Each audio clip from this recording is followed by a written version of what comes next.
Trader, futur trader, bonjour, ici c'est Thomas. J'espère que vous allez bien, j'espère que vous avez eu des bons trades cette semaine, j'espère que vous avez gagné de l'argent. Bien sûr, on est tous sur les marchés pour gagner de l'argent. Donc avant de commencer, je voulais vous préciser que j'avais créé un compte Instagram, plutôt un compte Instagram vraiment pour le trading. Donc c'est thomas.barreau.trading. Voilà, je vous en fais part tout simplement parce qu'il y a un certain nombre de personnes qui m'ont ajouté, enfin qui ont ajouté mon compte perso Instagram. Bon, jusqu'à présent, je n'utilisais pas trop Instagram, etc. Donc je pense que les personnes qui se sont inscrites, se sont abonnées, ont été un peu déçues. Mais du coup là, j'ai créé un compte Instagram, donc thomas.barreau.trading. Et du coup, je mettrai du contenu concernant la bourse, etc. Concernant les marchés, on va dire. Donc voilà, n'hésitez pas à vous y inscrire. Voilà, j'ai mis une petite vidéo vraiment rapide sur entre particuliers. Donc je vous laisse la découvrir. Je pense que je la supprimerai d'ici 2 3 jours. Et puis après voilà, je sais pas trop comment je vais fonctionner par rapport à Instagram, mais voilà, je divulguerai aussi forcément du contenu via ce réseau. Voilà, si ça peut être un complément par rapport à ce que je peux faire sur Facebook ou sur YouTube. Là en l'occurrence, je vous rappelle aussi qu'il y a une page Facebook. Donc le lien est sous la vidéo. Je sais pas si je peux mettre un lien Instagram aussi. Je verrai. En tout cas, voilà, si ça vous intéresse, thomas.barreau.trading, le compte Instagram. Voilà. Ceci est dit, je vous rappelle que tout ce que je vais dire aujourd'hui dans cette vidéo n'est pas un conseil d'achat ni de vente, c'est vraiment à titre informatif et pédagogique. Je ne connais rien de vous, je ne connais rien de votre patrimoine, donc c'est clairement à vous de prendre vos propres décisions. Je vais vraiment me baser par rapport à l'analyse technique, l'analyse graphique des graphes que je vois à l'écran. Je me base pas forcément par rapport à l'analyse fondamentale. Donc bien sûr, les news vont impacter les cours, mais je me base moi principalement par rapport au graphique. Voilà, donc on va faire 2 3 actions. On va commencer par l'action Kermat. Alors je précise tout de suite, je suis actionnaire de l'action Kermat. Alors je l'ai acheté il n'y a pas très longtemps. Pour tout vous dire, je vais vous dire où je suis rentré. Je suis rentré sur cette bougie là. Donc voilà, je voyais que ça fait seulement quelques semaines que je suis sur l'action. Voilà, pourquoi, bah, je vais vous expliquer tout simplement pourquoi je suis rentré dessus. Après, à vous de voir si vous voulez rentrer en position. Enfin, alors si je vous parle de Karamat, c'est clairement pas pour vous dire que je suis actionnaire. Mais tout simplement pour vous dire que, enfin, c'est parce que quelqu'un m'a demandé l'action, donc j'en profite pour vous dire que je suis actionnaire tout simplement, parce que je crois que c'est obligatoire que je vous le dise. Bon bref, du coup, alors hop, on va juste prendre un petit peu de recul sur Karmat. Vous voyez qu'ici, il y a vraiment eu une grosse résistance long terme qui a pu être tracée. Vous voyez qu'ici, on a buté, on a buté, on a buté. On a fini par casser, mais on a rebondi dessus, on a rebondi dessus. On est passé en dessous pour à nouveau la recasser. Vous voyez que la zone des 26 euros ici est vraiment une grosse résistance. Donc là, on va juste se rapprocher et se mettre en données journalières. Donc c'est la droite qu'on voit ici qui a été butée. Donc finalement moi j'ai pas forcément pris à l'achat dès qu'elle a cassé ici. J'ai profité du pullback pour rentrer en position. On peut pas rentrer en position tout le temps, voilà, sur toutes les actions. Là en l'occurrence je suis rentré sur l'action à ce niveau-là, sur le pullback. Je vais sûrement prendre mes bénéfices sur la zone des 34,95 €. Après il est fort possible, là pour moi il est trop tard pour rentrer en position, parce que le risk reward n'est pas forcément intéressant. Il faudra le calculer, mais voilà, clairement on est entre la zone basse et la zone haute. Voilà, je suis pas sûr que ce soit un bon point d'entrée. Surtout qu'en plus, alors je fais cette vidéo avant l'ouverture des marchés, donc on est aujourd'hui le vendredi 17 septembre. Donc les bougies du vendredi 17 septembre ne sont pas affichées ici à l'écran. Donc ça se trouve l'action continue à monter, ça se trouve on est plutôt là, donc clairement on est plutôt plus près de la fin que du début. Alors par contre ceci dit, clairement voilà, même si je sors de position aussi ici, ça veut pas dire que l'action va s'arrêter de monter, hein, loin de là. C'est juste que ouais, quand je rentre en position, j'ai mon stop loss, j'ai mon take profit, je sais où je vais rentrer, là où je vais sortir. Donc voilà, faut juste suivre son plan de trading. Par contre, clairement, si l'action monte et qu'a fait une petite construction comme ceci ici, par exemple, ça pourrait être intéressant pour ceux qui ne sont pas entrés en position encore, d'attendre une petite construction et attendre que la zone des 34,95 € casse pour entrer en position. Alors, pourquoi je vois plutôt le karmat monter? Pourquoi? Bah, tout simplement parce que vous voyez qu'on a une très longue base ici. On est en train de la casser. Alors effectivement, là, il y a quand même une zone haute. Alors si ça se trouve, la zone haute va buter ici et du coup, le cours va repartir vers le bas. Mais clairement, pour moi, quand on cassera cette zone on va dire des 35 euros aussi, voilà, le marché haussier sur l'action sera reparti. Alors par contre, attention, un Carmat, c'est une action quand même assez spéculative. Donc voilà. Après, je vous laisse regarder tout ce qui est fondamental sur l'action, si cela vous intéresse. Action suivante, on va parler de Navia. Navia, hop, on va juste mettre tout de suite en données journalières. Vous voyez que j'ai tracé deux lignes horizontales ici qui correspondent à vraiment une zone de support. J'aurais pu faire un beau rectangle bleu, là j'ai fait en l'occurrence, j'ai fait deux lignes horizontales. J'ai tracé un petit canal baissier. Vous voyez qu'on est venu récemment là buter sur le canal baissier. Ce que j'avais tracé moi à l'origine, c'est je voyais une petite construction ici qui a été cassée effectivement à la hausse avec des volumes. Bon par contre, rentrer en position ici, vous voyez, alors qu'il y a un canal baissier ici qui arrive très prochainement, c'est pas forcément un bon point d'entrée. Mais bon, je voyais, en fait, je l'avais tracé pourquoi? Parce que je voyais bien en fait les cours rebondir comme ceci, et puis repartir en fait plutôt à la hausse. Bon, en l'occurrence, c'est pas du tout ce qui s'est passé. Ça a cassé la petite zone des 2,40 €. Donc voilà, tout simplement, là on est reparti sur la zone de support ici qui est entre 1,6 et 2 euros. Par contre, attention quand même que ça aille pas chercher quand même le bas du canal, ça pourrait très bien arriver. Hein.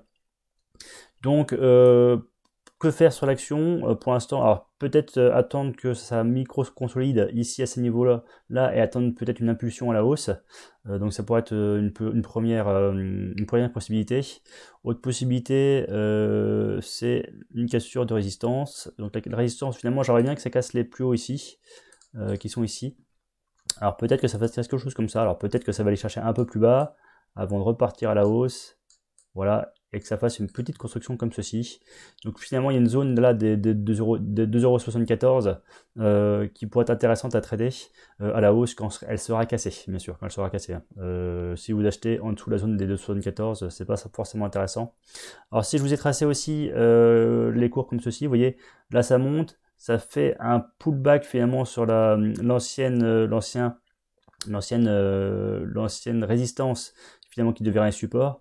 Et voilà, ça repartir à l'autre. Donc j'aimerais bien que ça fasse quelque chose comme ça pour prendre en position éventuellement ici. Par contre, clairement, si ça fait une micro-consolidation à ces niveaux-là et que vous voyez que ça commence à repartir à la hausse, ça pourrait aussi être un bon point d'entrée. Donc voilà, je vous laisse décider ce que vous voulez faire. Et puis comme d'habitude, hein, ce que je vous raconte aujourd'hui n'est pas du tout un conseil, mais c'est juste moi éventuellement ce que je pourrais faire. Europlasma, on a parlé, donc je vous en parle. Europlasma, clairement, alors je vais juste mettre en données hebdomadaires, vraiment, vous voyez, énorme baisse, énorme baisse, énorme baisse. Alors, effectivement, les volumes sont là. Par contre, alors je vais me mettre en données journalières pour voir ce qui se passe parce qu'en fait on voit que ça continue. Donc je viens de me battre avec le graphique en données journalières pour avoir un affichage correct. Je vous ai coupé juste 30 secondes la vidéo, c'est pas bien grave, vous avez rien loupé. Donc du coup en données journalières, ce qu'on voit c'est que là effectivement il y a une petite hausse avec des volumes extraordinaires. Alors franchement, voilà, on me demande est-ce qu'il faut prendre un achat ou pas. Voilà, pour tout vous dire, hein, j'ai pas regardé les news dernièrement sur Europlasma. Donc peut-être qu'il y a une nouvelle qui est arrivée et qui fait monter l'action, mais clairement la montée n'est pas non plus extraordinaire. Après j'ai pas forcément regardé les pourcentages. Voilà. Alors, en fait pour moi elle est trop en tendance baissière encore pour entrer en position. Par contre c'est clair que si vous rentrez en position tout de suite, voilà, les gains vont être extra astronomiques. Donc sur ce genre de situation, ce qu'il faut faire c'est vraiment prendre un faible pourcentage de votre portefeuille si vous voulez rentrer en position. Et comme d'habitude, hein, clairement vous ne rentrez pas n'importe où. Alors, attendez, je vais essayer de me rebattre avec mon graphique. Vous ne rentrez pas n'importe où, bien sûr, vous attendez qu'il y ait une zone précise, enfin qu'il y ait une zone pour rentrer en position. Ici, vous voyez, moi je tracerai ici une zone comme ceci. Donc, alors je ne sais pas du tout ce que fait l'action aujourd'hui, mais je me dis en fait que au-dessus de 0,48, on repartirait un peu vers la hausse. Par contre, en dessous de la zone des 0,30, finalement ça invalide le trade et du coup il faudrait sortir de position. Donc voilà ce que je pourrais me dire. Mais clairement, ça là, c'est vraiment du spéculatif. Par contre, effectivement, c'est du spéculatif qui peut rapporter très gros si effectivement c'était amené à monter. Vous voyez que les hausses là, sur Europlasma sont toujours assez extraordinaires. Donc, voilà, je ne vais pas vous en dire plus sur Europlasma. Clairement, il faudrait peut-être regarder les news, voir ce qui se passe un peu dernièrement sur l'action. Là, clairement, la tendance est baissière pour moi. Bon, effectivement, on pourrait peut-être se dire qu'on pourrait prendre un très très court terme par rapport à la cassure des 0,48. Voilà, bon, moi j'évite clairement de prendre trop de risques. Par contre, voilà, si vous êtes prêt à prendre des risques, effectivement, ça peut être très très rémunérateur parce que quand l'action explose, elle explose très fortement. Par contre, attention, hein, quand ça casse par le bas, ça peut aussi partir rapidement. Donc, prenez un faible pourcentage de votre trade, de votre portefeuille, pardon. Je suis un petit peu déconcentré, je fais deux choses en même temps. Je ne devrais pas, je suis un mec, donc je suis limité. On va passer à l'action suivante, qui m'a été demandée aussi celle-ci. D'ailleurs, je vais présenter que les actions qui m'ont été demandées. Alors, donc l'action suivante, donc l'action DBV qu'on voit à l'écran. Donc, on peut voir qu'ici, on est clairement sur un canal ou sur un range. Sur les ranges, il faut acheter en bas du canal et revendre en haut du canal. Là, en l'occurrence, vous voyez qu'on revient de très loin sur l'action. On a une forte baisse. Je pense que j'avais déjà parlé de l'action. Clairement, pour moi, si on cassait la zone bleue, on partirait vers un marché haussier sur l'action.